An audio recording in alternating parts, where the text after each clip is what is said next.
अस्सलाम वालेकुम जी, तनवीर गिलानी। और आज हम पहुंचे हैं, अगर आपने नया घर तमीर करना है, रेत की ज़रूरत है, मट्टी की ज़रूरत है, गस की ज़रूरत है, तो पेट्रोल महंगा होने की वजह से उन पर कितना असर पड़ा है, क्या वो भी आज अपने काम पर आने के बाद क्या वो अपना रोज़गार कमा सकते हैं या नहीं। ऐसे ही हमारे साथ कुछ लोग मौजूद हैं, हम उनसे पूछते हैं। अस्सलाम वालेकुम भाई। वालेकुम अस्सलाम। क्या हाल है, खैरियत से? जी जी क्या बेहतरीन, करते हैं शुक्र आप? अल्लाह का। मेरी ट्रैक्टर ट्रालियाँ 10-12।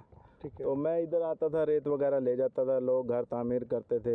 अभी रेट भी ठीक था, लेकिन जब से ये महंगाई हुई है, पेट्रोल और डीज़ल का रेट इतना चढ़ गया है, लोगों ने घर वगैरह तामीरात बिल्कुल ज़ीरो हो गया काम।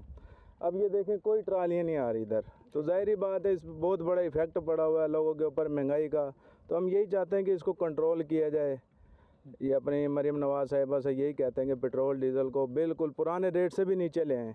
बहुत मुश्किल हुआ पड़ा है, ये अल्लाह की ज़ात जानती है कि कैसे गुजारा होता है। ठेकेदार भी हमारे साथ मौजूद हैं और कुछ और लोग भी मौजूद हैं, हम उनसे बात करते हैं। अस्सलाम वालेकुम भाई। वालेकुम सलाम। 22 करोड़ का ठेका गिद्दा एक काम है क्या ना, पानी मरे ने, पर्चे कटे ने, ते कोई हालात क्या नहीं। डीजल पेट्रोल महंगा थी गया, उनकी वजह तो सारी हर शय महंगाई है, कोई काम दी हालात क्या नहीं।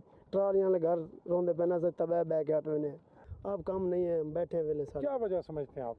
ये महंगाई की वजह है साहब। महंगाई की वजह से? हाँ जी सर। पहले रेत की ट्राली कितने की थी और आज कितने की है? पहले रेत की ट्राली 600-700 की पर्ची थी, अब 4600 की पर्ची काट रहे हैं। काम नहीं है, ठेका मांगा लिया है मंडल के साहब ने।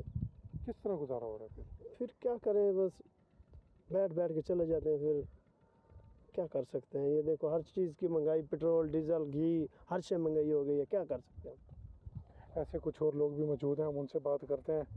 गुजारिश ये है सर जी, ये डीज़ल महंगे होने की वजह से ना यूँ जाने कि बिल्कुल हमारा पहिया जाम हो चुका है। यूँ जाने कि हमारे ठेकेदारान को हमारी तनख्वाहें भी जेब से देनी पड़ रही है। हम लोग डिफ़ॉल्ट में चले गए हैं।